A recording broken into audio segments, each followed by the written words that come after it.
दोस्तों, एक खबर बड़ी प्रमुखता से हर अखबार में, मीडिया में, सोशल मीडिया में भी आ रहा है। वह यह है कि बंगाल के 24 परगना जिले में एक जगह पर जहां ईडी पहुंची थी छापा मारने के लिए, कल सुबह सुबह 7 बजे एक तृणमूल कांग्रेस के नेता के घर बाहर से ताला बंद था और कोई राशन स्कैम था उसके सिलसिले में। और वहां के लोकल जनता धीमे धीमे इकट्ठी हो गई। उन्होंने उसका विरोध करना शुरू किया। बाद में वो डंडा और पत्थर भी बरसाए और 200 की भीड़ जमा हो गई।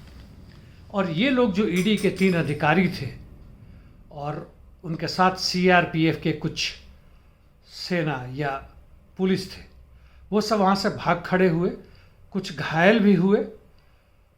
और यह खबर अब राजनीतिक रूप ले रहा है, जिसमें भाजपा के एक नेता ने कहा है कि अब ममता बनर्जी को इस्तीफा देना चाहिए।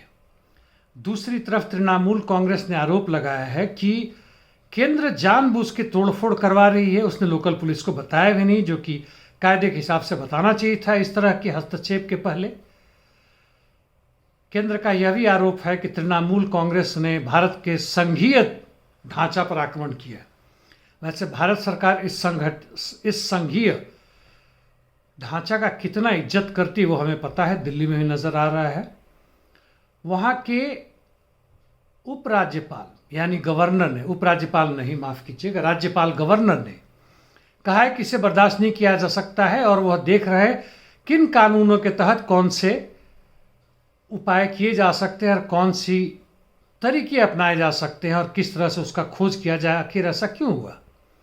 और मौका रहते, देखिए इतने ही समय में बंगाल के न्यायालय ने यानी हाई कोर्ट ने, वहाँ के एक जज ने यह भी कहा है कि इस तरह की बातें बहुत गलत है, नहीं होना चाहिए। बताइए, दखलंदाजी भी शुरू हो गई। आखिर सारे के सारे इस संघीय प्रजातंत्र जो हमारे संविधान में, उसको तोड़ने के लिए बेकरार है। ईडी का जो हश्र है वो नजर आ ही रहा है। साथ साथ एक और पहलू उठता है कि यह 200 लोग कौन थे? साधारण लोग थे। हो सकता है इस नेता के घर, जिसे घर छापा पड़ना था, वहां काम करते हो। 200 नहीं, 10-12, लेकिन आसपास के गांव के लोग इकट्ठा हो गए। उन्हें लगा यह गलत काम हो रहा है। वैसे सिर्फ ईडी ही नहीं, सीबीआई, इनकम टैक्स डिपार्टमेंट तथा कथित रूप से छापा मारने जाते हैं, बताते नहीं है लोकल गवर्नमेंट को, लोकल पुलिस को, और पहुंच जाते हैं। और जिसका किस तरह से इस्तेमाल हो रहा है वो हमें नजर आ रहा है। और किस तरह से पूरे न्यायालय, गवर्नर, ये सारे के सारे कूद पड़े हैं इसमें, दिखाने के लिए कि तृणमूल कांग्रेस तानाशाही कर रही है, जबकि केंद्र की तानाशाही और पूरे देश में फांसीवाद का एक रूप, उसका लहर जो नजर आ रहा है, वह इन लोगों को नजर नहीं आ रहा है, बल्कि उस पर तोपने की कोशिश कर रहे हैं। और यह भी देखें कि ईडी की सारी हेकड़ी सीआरपीएफ के साथ निकल गई 200 जनता के सामने। पूरे देश की जनता यदि खड़ी हो तो क्या होगा। यह 200 जनता कोई संगठित जनता नहीं थी। कहते हैं मौका वारदात, मतलब उस समय अचानक अनायास ही चीज हुआ। यदि देश की जनता, मजदूर वर्ग, किसान, बेरोजगार, छात्र, युवा, ये सब मिलके केवल विरोध ही नहीं बल्कि इस व्यवस्था को बदलने में लगे, जिसके कारण आज जनता की ये हालत हो गई है। रोजगार, शिक्षा, स्वास्थ्य, घर, सब कुछ हमसे बाहर जा रहा है। बढ़ता जीडीपी किसके पॉकेट में जा रहा है वो सबको पता है। केवल हम लगे हुए हैं कि ये जो धर्म के छोटे से हिस्से के लोग हैं, वह धर्म के बड़े भाग के हिस्सों को तबाह करने पर लगे हुए थे और इस सरकार ने ही उन्हें बचा लिया। अभी तक तो खत्म ही हो गए थे। वही हालत जाति के आधार पर भी चल रहा है, वही हालत क्षेत्र के आधार पर चल रहा है। अजीब हालात है और फिर भी हम सचेत नहीं हो रहे। यह जितनी सत्ता आपके ऊपर मजबूत होती जा रही है, आप ही के पैसों से है। यह जो लूट हो रहा है, पेट्रोल के दाम पूरी दुनिया में घट गए, पेट्रोल, डीजल, सबके। हमारे यहाँ नहीं घट रहा, सरकार ने साफ काम नहीं घटाए। वही हालत रह रह के सब्जियों के दाम में, फल के दाम में, दूध के दाम में उफान आता है, फिर कुछ समय के लिए गिर जाता है, फिर आता है।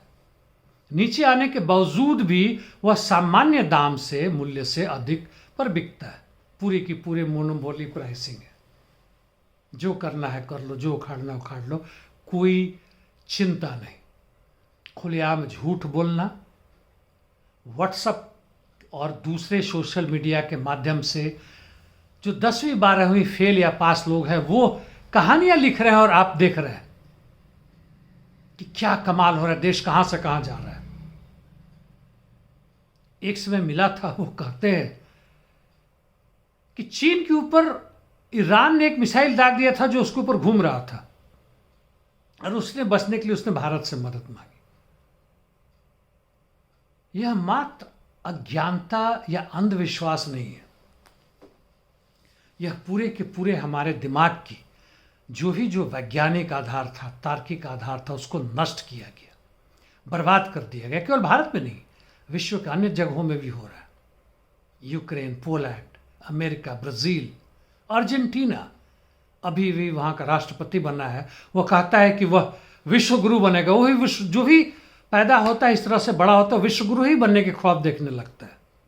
और बदले में उसने क्या किया कि अमेरिकी डॉलर को अपने यहाँ का मॉनेटरी सिस्टम बना देगा और इजराइल का समर्थन करता है। सोचिए, कहाँ अर्जेंटीना, लैटिन अमेरिका में, कहाँ इजराइल, लेकिन वो इजराइल का भक्त बन गया और विश्व गुरु बनने का ख्वाब देख रहा है। जरा सोचो। और ये लोग बहुमत में नहीं है,